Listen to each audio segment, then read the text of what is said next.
RSS प्रमुख मोहन भागवत गाजीपुर के धामूपुर गांव पहुंचे, जहां उन्होंने एक कार्यक्रम के तहत परमवीर चक्र विजेता अब्दुल हमीद पर लिखी पुस्तक का विमोचन किया।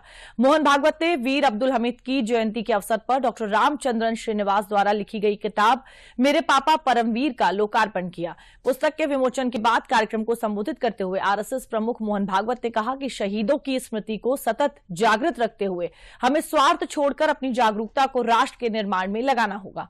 उन्होंने कहा कि मनुष्य का विकास पशुओं के विकास जैसा सिर्फ अपनी चिंता करना नहीं है। मनुष्य का विकास तभी है जब वो दूसरों की चिंता करता है। उन्होंने कहा कि दूसरों की चिंता करने वाला मनुष्य ही बड़ा कहलाता है।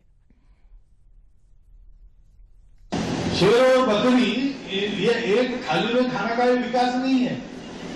बकरी का विकास अपने वाड़े में है और शेर का विकास अपने जंगल में है। हाथी साइकिल चलाए ये उसका विकास नहीं है। हाथी बड़े बड़े पेड़ों को सूंड में लपेट कर उखाड़ रहे, ये उसका विकास। ऐसे ही मनुष्य का विकास पशुओं के जैसा केवल अपनी चिंता करना इसमें नहीं है। अपने यहाँ देखते हैं जितने ज्यादा लोगों की चिंता कोई करता है उतना वो बड़ा है।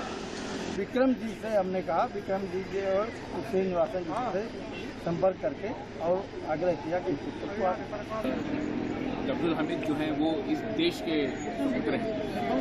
उन्होंने जो चीज़ किया है इस देश के लिए 1965 में और उससे पहले भी वो अस्मरणीय है। मतलब आप उन्होंने जो भी काम किया है उसको आप बिल्कुल भुला नहीं सकते हो।